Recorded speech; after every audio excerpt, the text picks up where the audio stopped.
Durante la siguiente hora aproximadamente no vamos realmente a estudiar la palabra de Dios, sino que aprenderemos cómo estudiar la palabra de Dios. Existen principios y reglas. De hecho, me gustaría darles desde el inicio 2 palabras. La primera es hermenéutica. Esta es una palabra difícil, no la escuchas normalmente en tu día a día. Pero si acudieras a un instituto teológico, un seminario o una escuela bíblica, probablemente te requerirán tomar un curso sobre hermenéutica. ¿De qué se trata?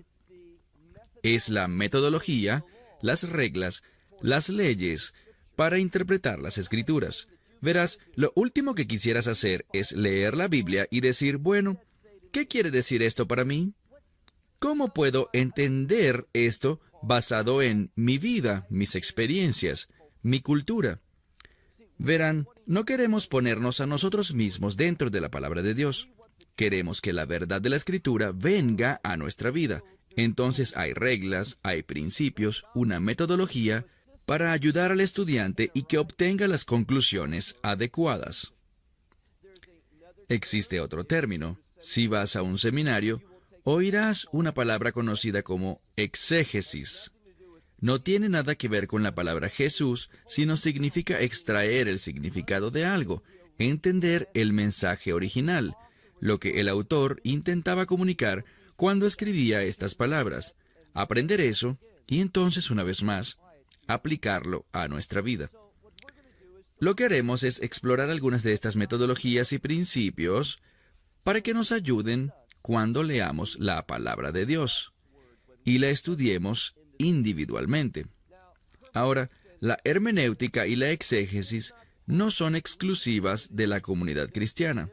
Existió un rabino muy famoso que vivió hace unos 2000 años atrás, durante la cautividad babilónica, que se llamaba Rabí Ishmael.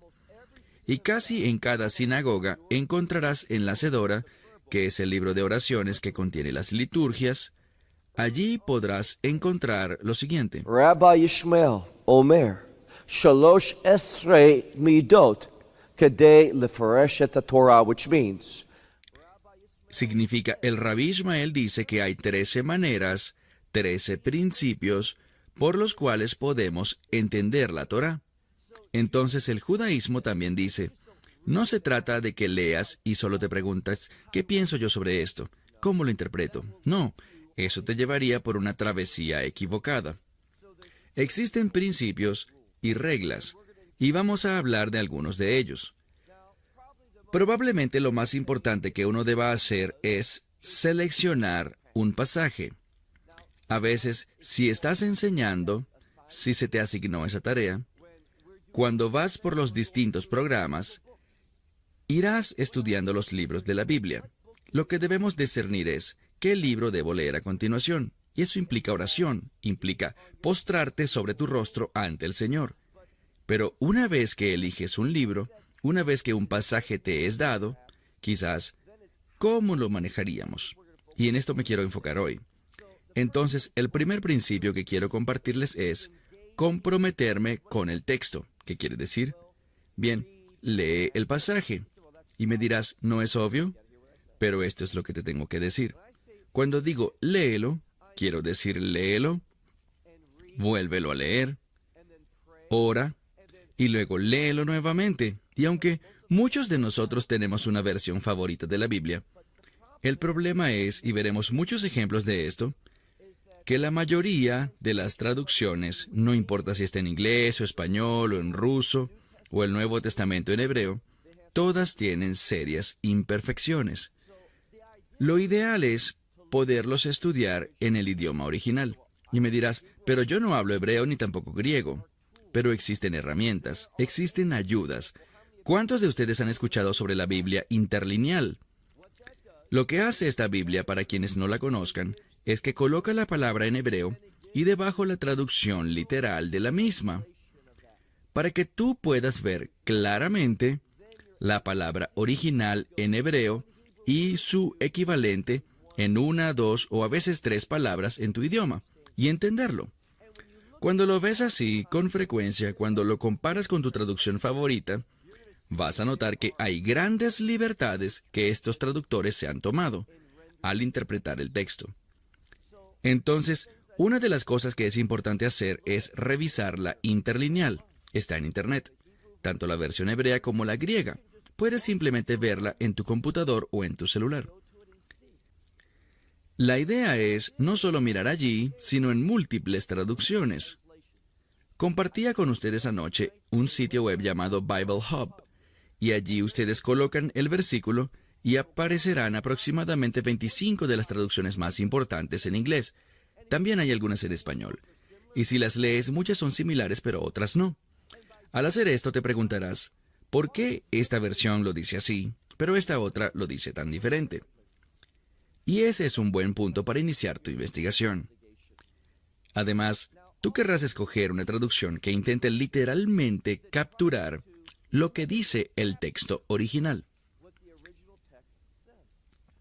Déjame compartirte una que es muy popular y yo creo que es muy peligrosa. Sé que algunos de ustedes se sentirán ofendidos, pero está bien. La Nueva Versión Internacional. Una horrible, y lo diré de nuevo, la Nueva Versión Internacional, la NBI. Una traducción muy pobre. ¿Por qué? Porque esta es su filosofía. Ella observa lo que dice el idioma original y luego ellos piensan, ¿qué quiere decir esto para el traductor? Y entonces ellos lo traducen en una manera coloquial. Ellos realmente interpretan el texto. A la gente le encanta porque dicen que es muy fácil de entender. Sí, porque ellos están haciendo este salto por ti. Están interpretándola. De modo que tú no recibes el texto original o una pequeña explicación de este texto, sino que estás recibiendo lo que otra gente cree al respecto, cómo lo entienden. Y te daré ejemplos de lo que quiero decir con esto. Pero primero y principal, debes lidiar, comprometerte con ese texto, leerlo una y otra vez y detenerte, orar y pedirle a Dios que sea tu maestro, que te revele lo que debes ver allí. Y en la medida que lees y oras, ¿sabes qué más necesitas? Necesitas un cuaderno. Al hacer esto, al profundizar en la palabra, Dios empezará a provocar que las ideas vengan a tu mente. Aprenderás cosas. Él será tu maestro. Escribe estas cosas. Estoy hablando de 1 hora, hora y media, 2 horas de únicamente leer y orar, leer y orar.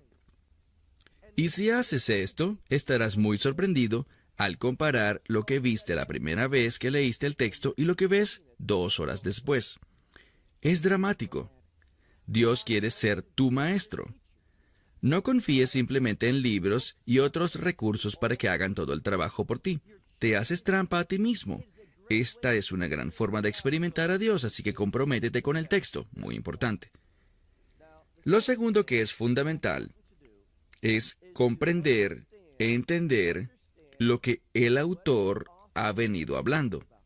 Es decir, en la última lección estudiamos Romanos capítulo 4, la última parte de ese capítulo y el inicio del capítulo 5. Sería bueno saber de todo lo que habla el capítulo 4, todo el capítulo 5 y cómo ese pasaje en específico funciona en conjunto con ese contexto mayor. No solo veas estos versos, lee mucho más. Entiende cuáles son los temas principales, el mensaje central, en cada libro de la Biblia.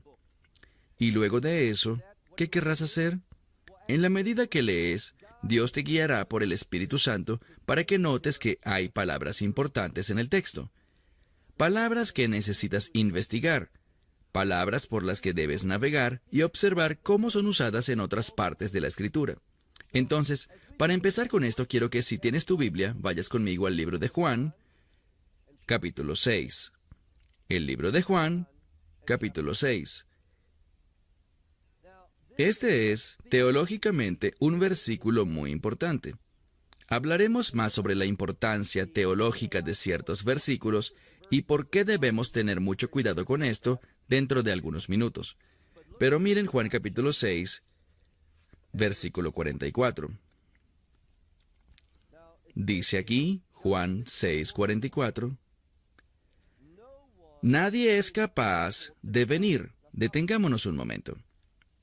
Si tomamos literalmente esta palabra, ser capaz, literalmente es ser hecho capaz. Lo que intenta enfatizar es que en tu propia fuerza nunca podrás llegar a Dios. No puedes simplemente venir a la fe. Tú dependes de la obra, el ministerio, el movimiento de Dios. Entonces leemos: nadie es capaz de venir ante mí a menos de que el Padre, quien me envió, y tendrás que preguntarte, ¿por qué Yeshua se refiere al Padre como aquel que lo envió? ¿Por qué dice me envió allí? Para demostrar su misión.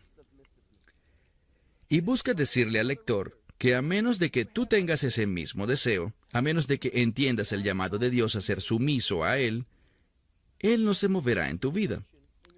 En muchos de los versículos encontramos claves, hallamos pistas, vemos ayudas que nos permiten entender lo que Dios quiere comunicar en un pasaje o en un verso determinado.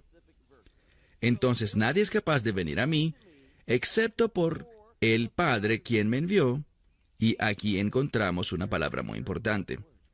Cuando ves este verso, esta palabra tiene gran significado. Literalmente hay libros escritos sobre cómo entender las implicaciones de este verso. Dice, a menos de que Él sea atraído, a menos de que Dios lo atraiga. ¿Qué significa esto? Bueno, algunas personas interpretan esto de atraer como que Dios lo hace todo. Dios, no importando lo que tú pienses, lo que tú quieras, dónde tú te encuentres espiritualmente, lo que sepas o lo que ignores, Dios simplemente te atrae, y esa palabra también se puede traducir como te arrastra. Él simplemente te arrastra a esta persona hacia la salvación. Bien, este es uno de los versículos clave para aquellos que creen en la doctrina de la predestinación. Con frecuencia me preguntan si yo creo en la predestinación. Mas la pregunta debería ser, ¿qué quiere decir para ti la predestinación? Si buscas en la mayoría de los diarios teológicos, dirán que Dios ha preordenado a aquellos que estarán en el reino y ha preordenado a aquellos que no estarán en el reino. ¿Así es como tú lo entiendes? Bueno, así es como la mayoría de la gente lo entiende. Pero cuando analizas la palabra predestinación en la Escritura, ¿sabes lo que es realmente? Es poder ver con antelación. Eso es todo. Ver algo antes de que ocurra. Muchos individuos entienden la predestinación como que es Dios quien causa que algo ocurra. Muy peligroso. Esa palabra no significa eso. La predestinación en sí misma no tiene nada que ver con que Dios cause algo, o que este es tu destino y nada puede cambiarlo. Simplemente tiene que ver con que Dios ve algo. Ahora, si ven esta palabra fuera de la Escritura, en el idioma griego, una de las formas como es usada es como un patrón. Quiero decir, como un ejemplo. Mi madre, cuando era más joven, actualmente ya no puede, pero antes lo hacía, amaba coser. Y ella salía, y cuando quería hacer un vestido, ¿qué compraba de primero? Un patrón. Y a este patrón, ella lo miraba, y podía de antemano ver cómo ese vestido luciría, su estilo, la forma y todo lo demás. Pero aquí está el problema. Cuando hablamos de predestinación en la Escritura, es muy exclusiva. Encuentras que la predestinación solo es relevante para quienes están en el Mesías. Deberías anotar eso. La predestinación, bíblicamente, si miras por ejemplo en el libro de Romanos o en Efesios 1, lo que encontrarás es que la predestinación solo tiene que ver con aquellos que están en el Mesías. Si tú no estás en el Mesías, si no has recibido su gracia, si no has ejercitado esta fe en el mensaje del Evangelio, la predestinación no tiene absolutamente nada que ver contigo. Es solo para aquellos que están en el Mesías. Y Dios ha hecho algo. Él ha preordenado. Él ha visto de antemano lo que serán aquellos que están en el Mesías. Y no solo ha visto de antemano lo que serán, sino algo más. Él provocará todo eso. ¿A qué me refiero? ¿De qué estoy hablando? Bueno, si te fijas, Él nos ha predestinado para ser a la imagen de su Hijo. No dice nada la predestinación y los reto a que busquen esto. Tomen una concordancia sobre lo que dice la Escritura. No tiene nada que ver con quién será salvo y quién no será salvo. Esa es una doctrina teológica errada de los hombres, sobre la cual muchas denominaciones se han construido, y este es uno de los versículos. A menos de que Dios lo atraiga, Él atraerá a los elegidos, Él atraerá a aquellos que ha predestinado, pero a los que no están predestinados no lo atraerá. Eso no es lo que dice la Escritura. Se los mostraré en un momento. Pero una vez más, la predestinación tiene que ver con el hecho de que aquellos que están en el Mesías, quienes quieran que sean, ellos serán ¿qué? Ellos serán como el Mesías. ¿Y cuándo ocurrirá todo esto? Bueno, es un proceso, pero en última instancia eso se hace realidad para todo creyente cuando recibimos, y hablamos al respecto el año pasado, cuando recibimos un nuevo cuerpo. Entonces podemos estar seguros, Dios ha puesto su reputación en esto, que quienes están en el Mesías serán, Él ya lo vio de antemano, vamos a ser como el Mesías, vamos a ser como Él. A eso es a lo que la predestinación se refiere. Ahora, si volvemos a este pasaje en Juan 6:44, dice, «Y nadie es capaz de venir a mí, a menos de que el Padre, quien me envió, lo atraiga». ¿Cómo debemos entender esto? ¿Cómo es usada esta palabra en otras partes de la Escritura, especialmente en el Evangelio de Juan? Y uno de estos lugares, miren por favor ahora Juan capítulo 12, en el verso 32. La misma palabra es usada aquí. Juan 12, el mismo Evangelio, versículo 32. El Mesías está hablando de sí mismo y lo que Él va a hacer. Leemos aquí. Y si yo soy levantado, bien, este sí condicional, lo que simplemente significa es ¿cuándo? Con frecuencia, cuando traducimos esta palabra bíblica, muchas veces significa un sí condicional. Pero si es algo que ya se ha establecido, es decir, Dios ya lo ha determinado así, la palabra simplemente es cuándo. No se trata de si esto será, sino de cuándo será. Entonces el Mesías está hablando sobre su muerte, de Él siendo levantado cuando dice, si yo soy levantado del suelo, ¿de qué está hablando? De la cruz. Él dice, si eso sucede o cuando esto suceda, Él dice, a todos los llamaré a mí. Ahora, ¿a quiénes se refieren cuando Él dice a todos? Bueno, cuando vemos estos dos versículos apropiadamente, lo que la Escritura nos dice, algo que es normal, es decir, de la manera normal, hemos venido hablando, volvamos mentalmente a Juan 6:44, capítulo 6, verso 44, sobre ir al Padre.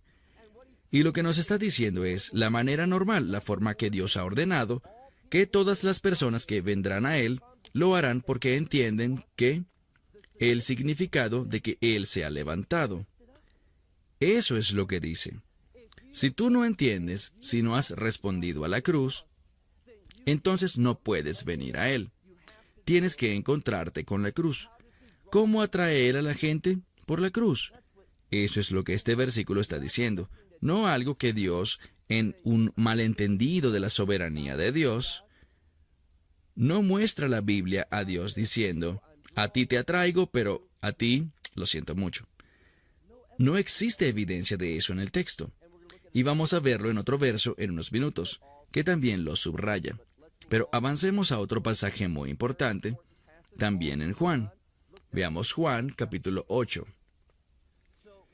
Estamos hablando de la importancia de las palabras y de cómo ellas aparecen, no solo su uso en diferentes pasajes para que podamos tener un mejor entendimiento de su significado, sino también debemos lidiar con algo que yo odiaba en la escuela, y es la gramática.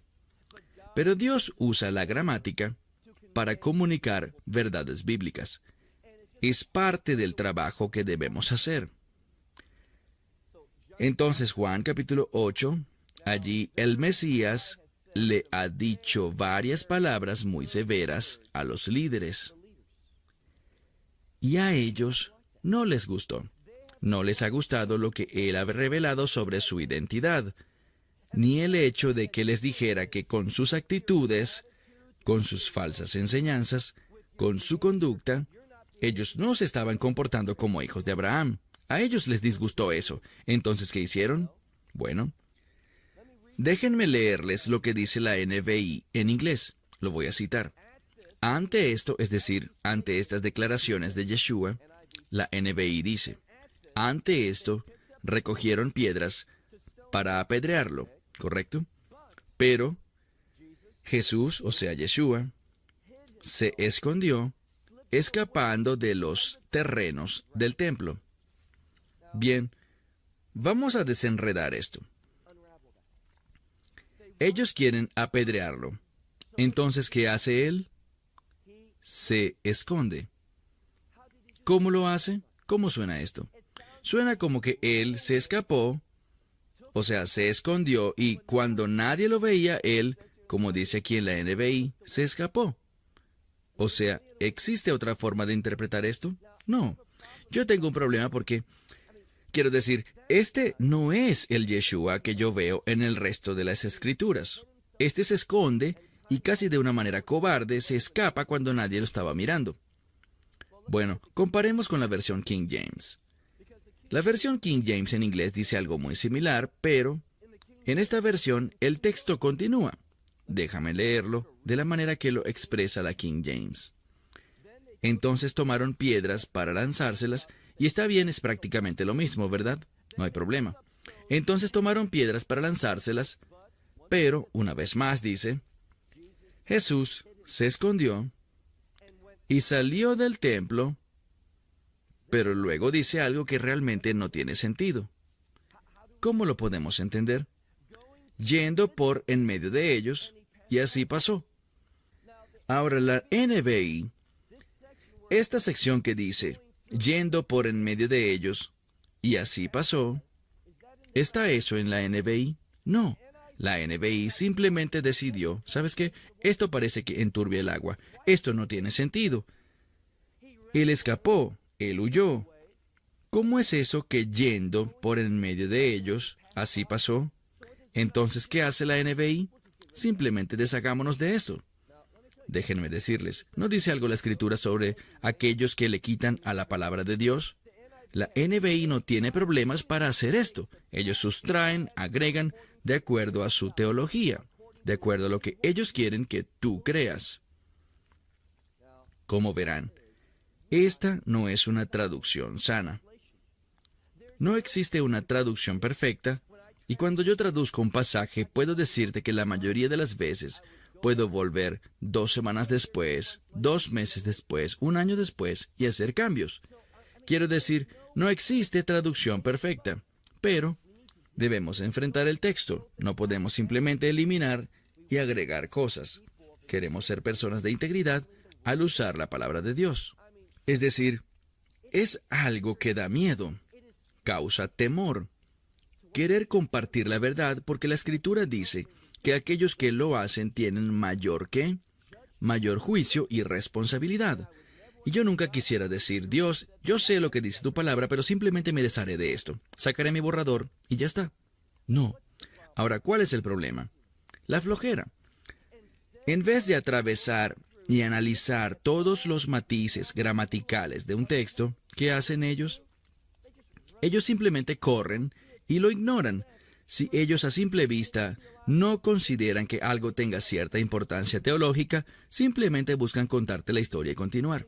Pero déjame compartirte que si estás dispuesto a hacer lo que te dije antes, ir a Bible Hub y mirar todas esas 25 o 26 traducciones, notarás que de todas estas 25, que también incluyen el Nuevo Testamento judío, entonces de todas estas 26 traducciones que están allí, solamente 6 de ellas traducen con precisión este detalle gramatical importante que las otras 20 simplemente ignoran.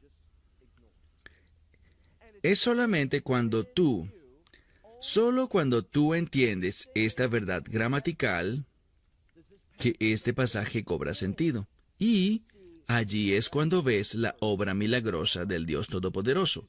Allí ves su fidelidad, su liberación, su provisión para aquellos que confían en Él. Ahora, ¿por qué les digo esto? Bien, si regresan a la versión King James, lo voy a leer de nuevo. Tomaron piedras para arrojárselas a él, pero Jesús se escondió y salió del templo, yendo por en medio de ellos, y así pasó. Lo que no tiene sentido aquí es que si él se escondió, ¿cómo pudo atravesar en medio de ellos y pasar? Eso no es esconderse, ¿no es así? Entonces, ¿cuál es el problema? Bueno, vayamos al griego. Déjenme traducírselos muy literalmente. Por tanto, tomaron piedras con el fin de arrojárselas a él, pero Yeshua, y aquí está la clave, Yeshua fue escondido. ¿Qué significa eso? No significa que él fue y se escondió. No significa que él fue a resguardarse. No significa hasta este punto que él haya hecho cualquier cosa más que permanecer confiado en su Padre que lo envió. Eso se llama sumisión. Y lo que este texto dice es esto, que él fue escondido. Ahora tenemos una mejor manera de entender esta segunda parte del pasaje. Verán, lo que sucedió allí es que estos individuos querían apedrearlo hasta morir. Pero les pregunto algo. ¿Era su tiempo para morir? No lo era, no de acuerdo a la voluntad soberana de Dios. Y en segundo lugar, cuando en efecto llegase el tiempo para que Yeshua muriera, ¿habría de morir apedreado? No. Proféticamente, él tenía que ser levantado, él tenía que estar sobre el madero, porque eso tiene importancia en la Torá. Si conoces Deuteronomio capítulo 21. Ante todas estas cosas, Yeshua dice, ¿saben qué? Ya sea que me apedreen o no, ya sea que me levanten o no, en este momento o en el futuro, todo eso depende ¿de quién? Del Padre. Él me ha llamado a estar aquí y a proclamar su verdad. Y a ellos les disgusta, ellos me quieren matar. ¿Saben qué? Si me matan, que me maten. Si es ahora o después, todo está en manos de aquel que me envió. No intenten especular y elucubrar, sino que solamente sean fieles. Esa es la belleza de este texto. El Hijo de Dios, él no estaba enfocado en planificar nada, solo en ser fiel. Y lo que la palabra de Dios está diciendo es que Dios milagrosamente escondió a Yeshua de estos individuos. Lo que yo veo aquí es como si él se hubiese vuelto invisible. Él fue escondido de ellos. Él no fue a esconderse, simplemente fue escondido de ellos al punto en el que logró algo que ahora entendemos y que es lo importante de esa segunda parte que la NBI simplemente ignora. Al menos la King James la coloca allí. Su traducción no es coherente, pero al menos no quisieron deshacerse de un fragmento. Él se volvió invisible para ellos, él fue escondido ante ellos por la mano de Dios el Padre, y aunque ellos tenían estas piedras, él simplemente caminó entre ellos y se fue de allí. Ven, si no es tu tiempo, si no es la voluntad de Dios, si Dios dice no permitiré eso, no tenemos que preocuparnos ni inquietarnos, ni buscar soluciones por nuestra propia cuenta. Solo confiemos en Dios. Solo permitámosle obrar. Pero aquí está el problema. La mayoría del tiempo, en vez de buscar comprender este verso y aplicarlo a nuestras vidas, queremos tomar las cosas en nuestras manos y buscar la salida que más conviene. Pero no. Confiemos en Dios. Si Él dice hazlo, hazlo, y deja que los resultados queden sobre sus hombros. Esto trae una sensación de libertad. Es un acto liberador. Por eso es tan importante comprender correctamente lo que Dios nos está diciendo en este verso de la Escritura, que Él es fiel, y esto lo logramos tomando literalmente la palabra de Dios y aplicándola. Avancemos otro paso. Debemos entender las palabras dentro de su contexto. Es muy importante, entendiendo las palabras dentro de su contexto. cómo se relacionan unas con otras. Déjenme darles un versículo. Gálatas capítulo 2, versículo 20. Vamos a ver la segunda mitad, las últimas palabras que componen este verso. Está hablando sobre el Hijo de Dios. Y dice, el Hijo de Dios, al final de este verso, Gálatas 2:20, el Hijo de Dios, quien me amó. ¿Y saben qué? ¿Alguien realmente puede entender el amor? Bíblicamente, ¿qué es el amor? Bueno, déjame decirte, es diferente en el Antiguo en comparación con el Nuevo. Dirás, ¿cómo puede ser posible? Porque son dos idiomas diferentes y dos culturas diferentes. Dios usó ambos para comunicar su verdad. En el Antiguo Testamento puedes usar el término amor simplemente para referirte a un fuerte deseo, una pasión. Una pasión por el bien, pero también una pasión por el mal. ¿Recuerdan a Amnón, el hijo de David? Él vio a la hermosa Tamar y dice que él la amó. ¿Pero la amaba realmente? No, él sentía una gran lujuria, un deseo muy fuerte. Pero se usa la palabra lajov, amor. Y si conoces la historia, él no demostró mucho amor con sus hechos, ¿no les parece? Entonces, en el Antiguo Testamento la palabra amor simplemente significa un fuerte deseo, por el cual usualmente actuamos. Puede ser positivo o puede ser negativo.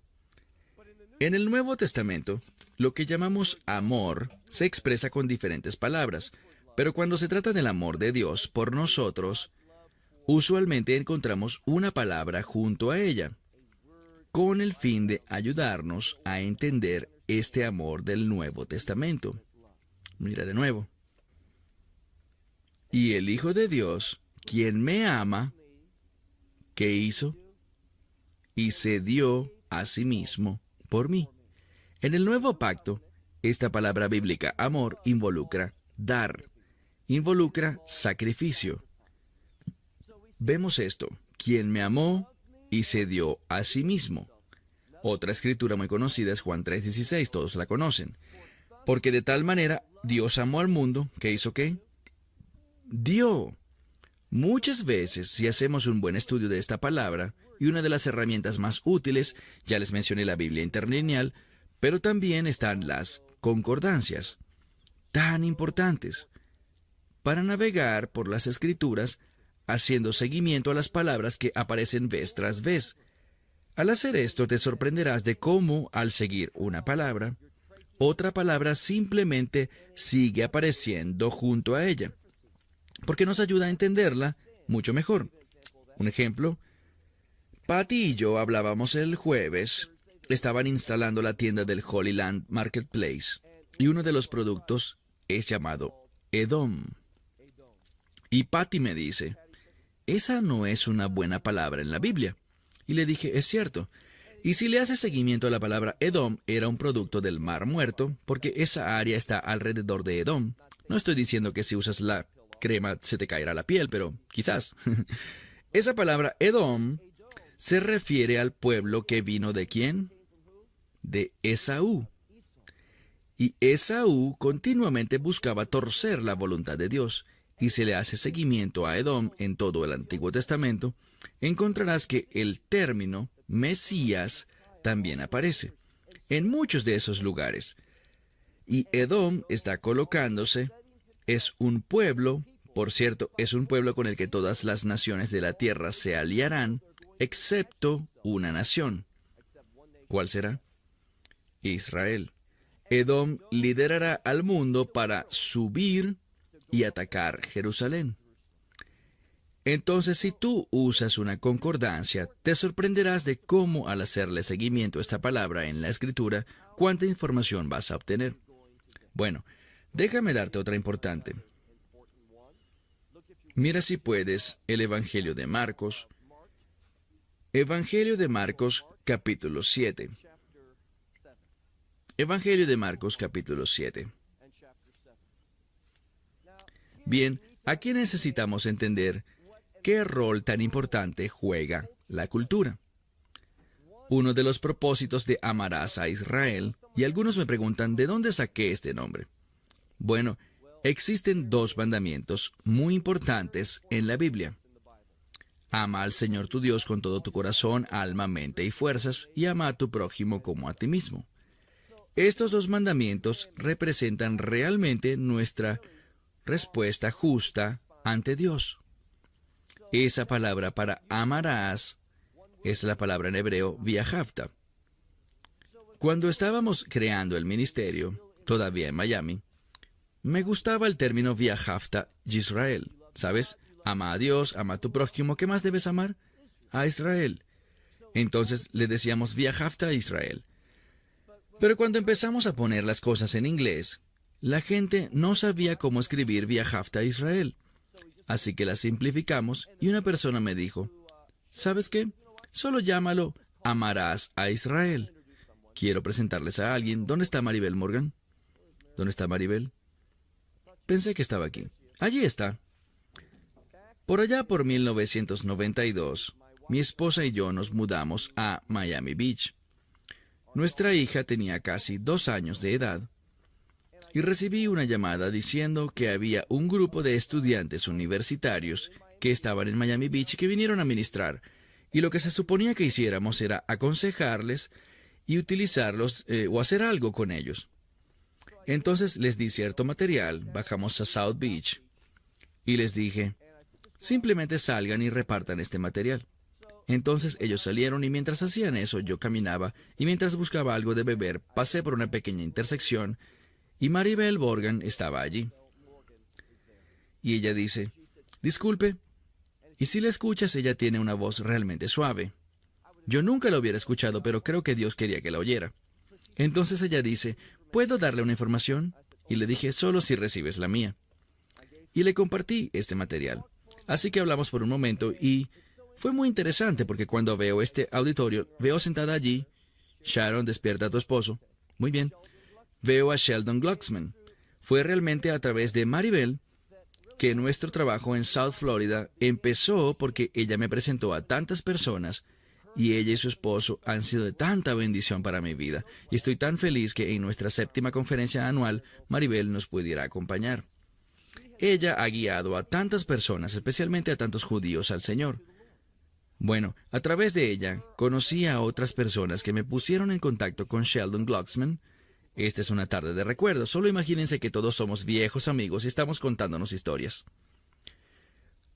Conocí a Sheldon y Sharon, y ellos han sido parte de nuestra obra, apoyando, ayudando, parte de esa congregación que fundamos, y siguen siendo parte de esta congregación que existe en South Florida por unos 23 años. Y Sergio, y Kelly, y su hijo, quiero decir, tanta gente del área de Miami, que han sido de tal bendición para nuestro ministerio, y todos llegaron a través de Maribel Morgan. Estoy tan agradecido con los Morgans, y finalmente, Maribel, pudiste llegar a la conferencia, y estamos felices de verte. En fin, ¿dónde quedé? En la Escritura debemos prestar mucha atención a la cultura. ¿Por qué lo digo? Miren por favor Marcos capítulo 7. Si revisan cualquier comentarista cristiano, si revisan comentarios relacionados con Marcos capítulo 7, durante el tiempo de nuestro receso usen sus móviles o sus ordenadores, investiguen un poco sobre Marcos 7. Encontrarán que te dicen que esta escritura tiene como propósito establecer que podemos comer cualquier cosa. Ahora, les dejaré la conclusión a ustedes, pero déjenme decirles que esta escritura no dice eso. ¿Por qué? Revisémosla un momento. Si se fijan aquí, encontramos que los primeros versículos establecen el contexto para entender el asunto. Y el asunto no tiene nada que ver con las leyes alimenticias de la Torá. No tiene que ver con kashrut, o como se le dice en español, las leyes kosher. ¿Por qué lo digo? Miren por favor el verso 1. Los fariseos y los escribas se reunieron alrededor de él, procedentes de Jerusalén, y vieron que sus discípulos comían el pan con las manos sucias. Ahora, ¿el pan es kosher? En general el pan es kosher. Ese no es el problema. El problema es que estaban comiendo pan ¿con qué? Con las manos sucias. ¿Por qué? sin lavarlas primero. Entonces, estos líderes vinieron de Jerusalén y dijeron, espera un segundo, tus discípulos están transgrediendo. Ellos no están siguiendo las tradiciones de los ancianos. Déjame preguntarte algo. ¿Está Dios comprometido con las tradiciones del hombre o con los mandamientos de Dios? Con sus mandamientos. Esta escritura no tiene nada que ver, a primera vista, con los mandamientos de Dios. Ven, las leyes alimenticias, leemos sobre ellas en la Torá. De eso no es de lo que estamos hablando, pero muchos comentaristas bíblicos y traducciones, y lo veremos en un momento, ellas leen el texto porque desconocen estas tradiciones de los ancianos. Ellos dicen que se trata sobre las leyes alimenticias, pero no es así. La ley judía, no la ley bíblica, la ley judía dice dos cosas.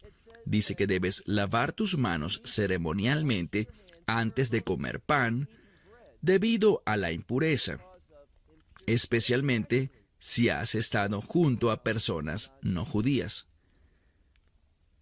¿Dice eso la Biblia? No.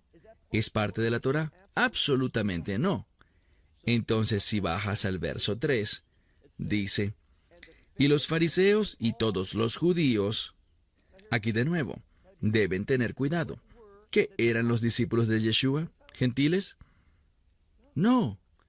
Todos eran judíos. Entonces, cuando leemos y dice, los fariseos y todos los judíos, no puedes traducirlo como judíos.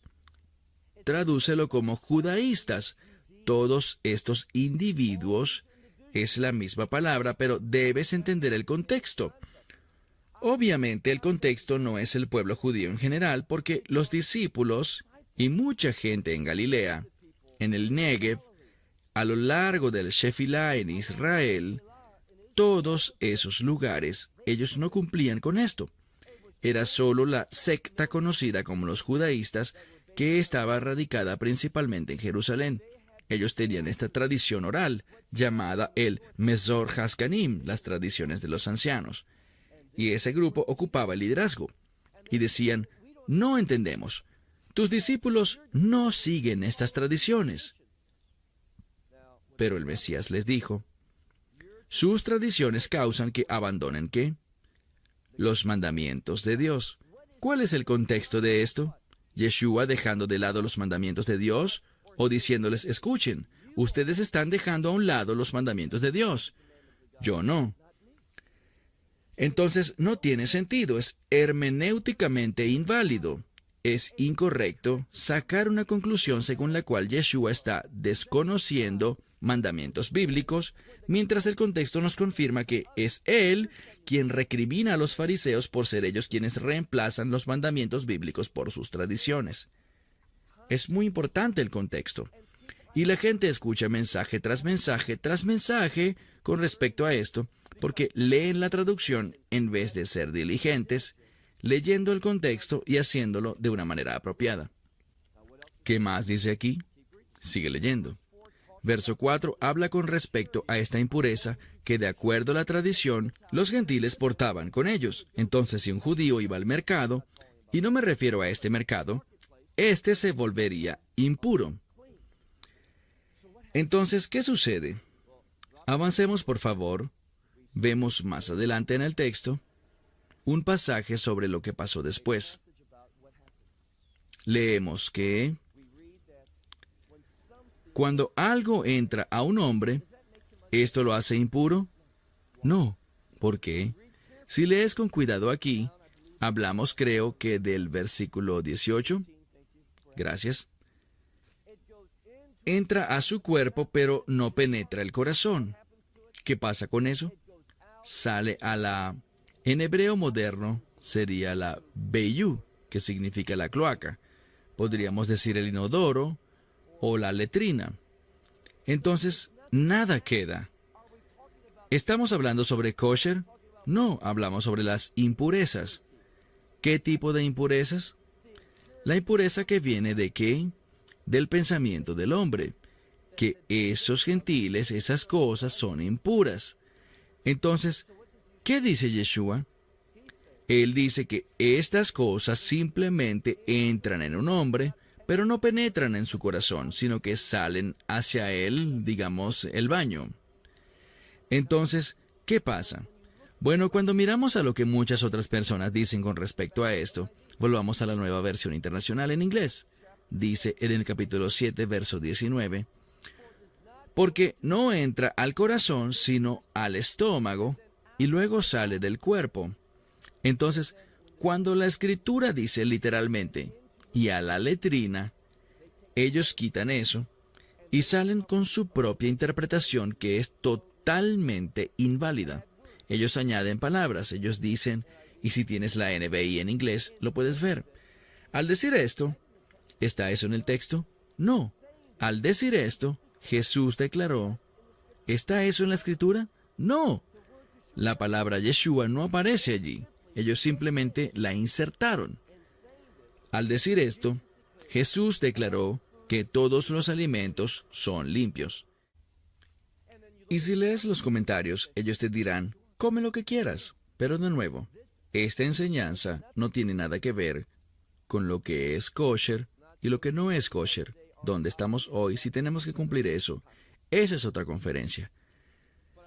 Pero quiero que entiendan que si intentan usar este pasaje para tener esa perspectiva, todas las comidas son limpias. Aquí lo dice, sí, la NBI lo dice, pero ¿sabes quién no lo dice? El Evangelio de Marcos.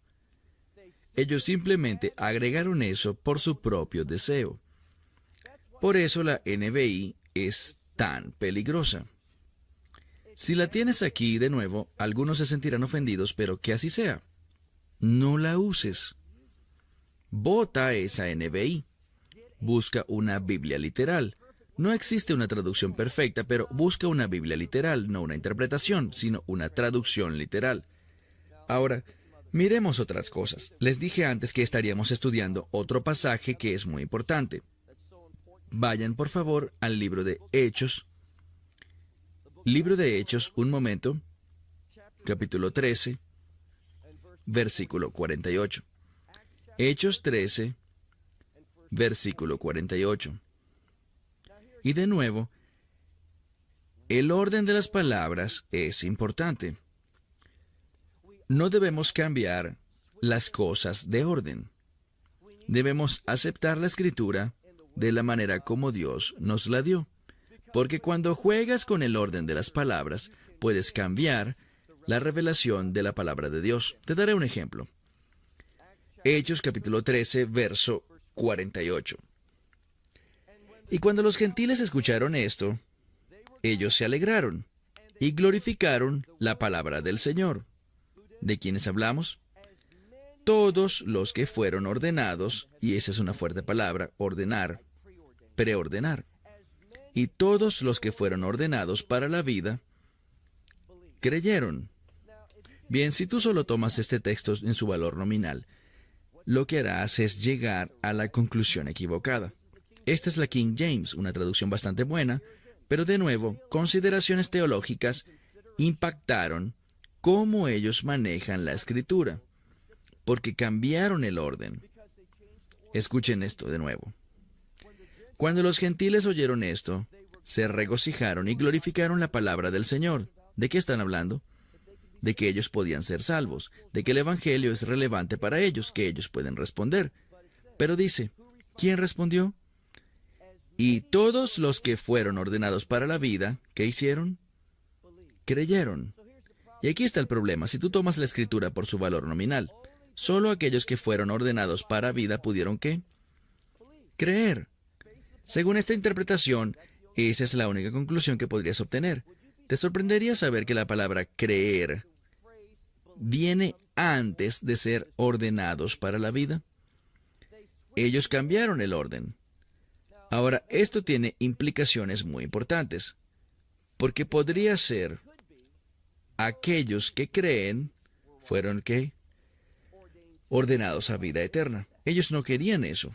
Eso no encaja con su entendimiento sobre la predestinación. Entonces tuvieron que cambiar el orden. De nuevo, es peligroso cuando usamos la Escritura y alteramos la Escritura para que diga lo que nosotros queremos en vez de responder lo que Dios quiere. Es más fácil de hacer, es natural, pero no es de Dios. Cuando buscas la verdad, no querrás hacer esto. Y ciertamente no querrás compartir eso porque cuando tú alteras la Escritura para que diga y respalde la idea que tú quieres, ¿sabes lo que estás diciendo? Dios, júzgame. Dios, trae tu condenación sobre mí. ¿Y por qué querríamos eso? Preocúpate por la verdad. Ahora, lo interesante aquí es la frase que es traducida como ordenados para vida. Eso está en pasivo. ¿Por qué es importante? He escuchado en seminarios, he ido a seminarios para debatir cosas, y con frecuencia esta escritura es traída a discusión. Nunca escuché a nadie a quien le gusta esta traducción, que tiene esta teología, señalar jamás que esta frase, fueron ordenados para vida, está en pasivo. ¿Por qué será? Bueno, aquí está el problema. Cuando lo lees, como está escrito en la versión King James, lo hace sonar como si creer es lo que estuviera. Con el fin de creer, ¿qué debe pasar? Debes haber sido ordenado a vida eterna. Pero es exactamente lo opuesto. Algo causa que tú seas ordenado a la vida eterna. ¿Y de qué se trata? De creer. Pero inclusive esta frase, ordenado, como dije antes, es una palabra fuerte. ¿Estarías interesado en saber si vas, por ejemplo, al libro de Primera a los Corintios, capítulo 16, verso 15? Esa misma palabra aparece, pero de manera muy diferente. Primera a los Corintios 16, 15.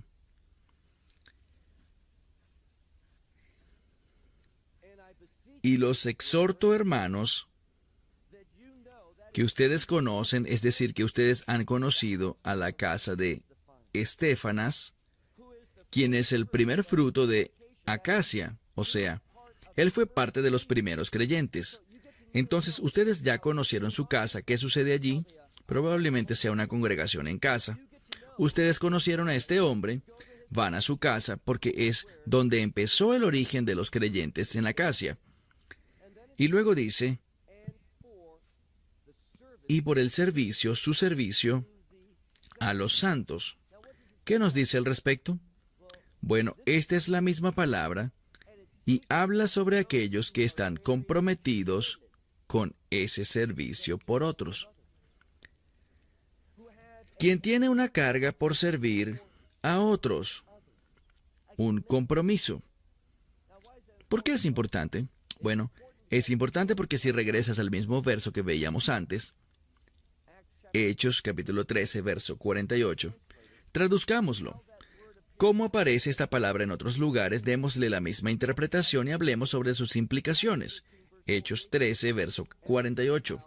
Y los gentiles escuchando se regocijaban y glorificaban la palabra del Señor, y creyeron todos los que estaban comprometidos. Es esa misma palabra, estaban ordenados, determinados, dedicados a la vida eterna. Ahora, si me preguntaras, ¿cómo interpretas esto? ¿Qué nos dice esta palabra? Bueno, recuerden, si yo digo vida eterna, si todos ustedes fueran rabinos ortodoxos, y les dijera a ustedes siendo rabinos, vida eterna, ¿en qué es lo primero que pensarían? Todos los rabinos ortodoxos dirían, el reino. Existe una relación estrecha entre el reino y la vida eterna. Ahora, la vida eterna no es solo vida sin final, sino eterna es un adjetivo que describe el reino. Es una cualidad. Entonces, si vemos esto una vez más, aquellos que creyeron, ¿quiénes son los que creyeron? Todos los que estaban comprometidos con la vida eterna. ¿Qué es la vida eterna? El reino. Esto es lo que la Escritura busca decirnos. Si tú estás interesado en el reino, si estás comprometido con la verdad del reino, los principios del reino, el carácter del reino, ¿sabes qué pasará? Dios se moverá para traerte a la fe. Es ese deseo, ese compromiso con el reino, el que mueve a Dios con el fin de atraer a las personas hacia Él. Eso produce fe en la vida de la gente. Bueno, se me termina el tiempo. Voy a compartir con ustedes solo un par de cosas más y luego tomaremos un descanso y tendremos una sorpresa. ¿Les gustan las sorpresas? Tendremos una sorpresa. Bien, existen modismos en la Escritura, y si no entendemos estos modismos que provienen de la cultura, nos vamos a enredar. Déjenme darles un ejemplo de lo que les estoy diciendo. Busquen, por favor, el libro de Ruth, capítulo 2, versículo 2. Una gran escritura, Ruth 2:2. Por segunda vez voy a acelerar, porque el Señor te pagará por tu accionar, es decir, por tu justo accionar, y tú tendrás una recompensa completa del Señor, del Dios de Israel. ¿Por qué? Porque tú te has refugiado bajo sus alas. Entonces, si eres sabio, ¿qué harás? Vas a decir, ¿dónde están las alas de Dios? Es decir, quiero ver sus alas para poder refugiarme. Bueno, buena suerte con eso. Porque esto es un modismo. Cuando hablamos sobre alas, bueno, esta misma palabra, kanaf, puede significar una esquina. Muchos de ustedes estarán familiarizados con el tzitzit, esa prenda de vestir que tiene 4 esquinas. ¿Y qué encontramos al final de cada esquina? Tzitzit. ¿Qué se supone que debes recordar cuando veas esos flecos? ¿Qué te deben recordar? Los mandamientos. Entonces es un modismo. Cuando Dios habla sobre refugiarte debajo de sus alas, lo que quiere decir es esto. En la medida en la que aplicas los mandamientos a tu vida, eso producirá seguridad, producirá la defensa de Dios en tu vida. Es una de las bendiciones de caminar en obediencia a la palabra de Dios. Déjame darte otro ejemplo. Levítico capítulo 26, verso 12. Hablaremos sobre la redención y terminaremos con esto. Bien, ¿cuál es uno de los lugares más comunes en los que el término o el concepto de redención nos es explicado? Bueno, aquí de nuevo. Si todos fueran rabinos ortodoxos, ustedes dirían el éxodo de Egipto. El éxodo de Egipto es un paradigma, es un patrón para entender la redención de Dios. ¿Cuándo sucedió? En la Pascua. ¿Cuándo entregó su vida el Mesías? En la Pascua. Entonces el éxodo de Egipto siempre está asociado con la redención. Pero hay un verso en la Escritura que aparece una y otra vez en muchos lugares distintos. Nos habla de esto. Dios dice, caminaré en medio de ustedes. ¿Saben qué? Ese es el máximo deseo que tiene Dios. ¿Sabían eso? El máximo deseo de Dios es ser parte de tu vida. Él quiere caminar contigo. O sea, Él quiere tener compañerismo. Él quiere dar un paseo contigo. Ahora la pregunta, si eres sabio, es, ¿cómo podría suceder esto? Bueno, aquí lo dice. Caminaré en medio de ustedes. Y aquí está esta frase. De nuevo. Tú puedes ir y poner esto en un motor de búsqueda y verás todos los lugares, te vas a sorprender, todos los lugares donde está esta frase en la Biblia. Dios dice,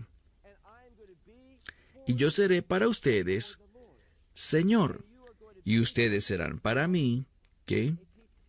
Pueblo. Una y otra vez tenemos esta expresión. Ahora, ¿cómo la debemos entender? Yo quiero ser el pueblo de Dios, y yo quiero que Él sea mi Dios. ¿Cómo se lleva a cabo esto? ¿Simplemente lo deseo, creo y sucede? No, es el resultado de la redención. ¿Cómo puedo estar tan confiado y decir que esto es una realidad que viene por la redención? Gracias al contexto. Si vas a Levítico capítulo 26, verso 12, ¿qué dice? y yo, el Señor Dios, los he sacado de Egipto. Entonces, justo después de decir, yo seré su Dios y ustedes serán mi pueblo, ¿de qué habla? Del éxodo de Egipto. ¿Por qué? El resultado de la redención es intimidad con Dios. Entonces, permítame iniciar el cierre diciendo esto. Lo que queremos hacer como organización no es solamente hacer presentaciones bíblicas, compartir enseñanzas, sino incluso más importante que eso, estamos comprometidos. La forma como yo comparto cuando estudio la palabra de Dios busca enseñar a las personas, darles un ejemplo para seguir sobre cómo interpretar las Escrituras por ti mismo. Entonces, lo que hacemos es tratar de revelar estos principios, estos pasos, y hablando sobre personas que he conocido, conocí a Rick Joyner hace unos 3 años. Estuvimos en una conferencia también en Orlando. No era nuestra conferencia, sino otra conferencia. Creo que la nuestra es mejor, pero está bien. Y por casualidad, ¿verdad? Por mera casualidad, el lugar estaba lleno y solo había un asiento disponible y era junto a Rick. Me senté, nunca lo había visto o conocido, no sabía nada sobre él. Y algunas cosas pasaron. Él se inclinaba y me preguntaba, ¿no escuché bien qué dijo? Entonces hablamos un poco. Al terminar el mensaje, le dije hasta luego y lo demás, pero luego en la tarde teníamos sesiones durante el descanso y yo dictaba una de esas sesiones. Rick, por casualidad, no era donde se suponía que debía estar. Con frecuencia está donde no debería, pero él entró a mi presentación y lo que yo compartía. ¿Recuerdan lo que les decía sobre realmente darle importancia a escoger el pasaje correcto? Porque Rick había estado orando. Rick había estado buscando la respuesta a una pregunta. Y yo no estaba seguro sobre qué compartir. Elegí este tema de la nada, pensaba yo. Pero le habló a Rick. Y al final de la presentación se levantó, no recuerdo si le pedí a la gente ponerse en pie, pero él se puso de pie. Y dio un testimonio. Y debido a eso, nos volvimos amigos muy cercanos con él y su esposa y su hija, quien no trabaja para nosotros, consiguió un mejor trabajo, así que nos dejará, pero esa es otra historia. Y Rick, él es un apasionado sobre el estudio de la Biblia. Él es un experto en... Cuesta decir esa palabra. Gracias. Si no lo escucharon, lo siento mucho. Y él decidió invertir tiempo y dinero con el fin de ensamblar un programa con el fin de ayudar a la gente a estudiar la palabra de Dios. Study God's Word.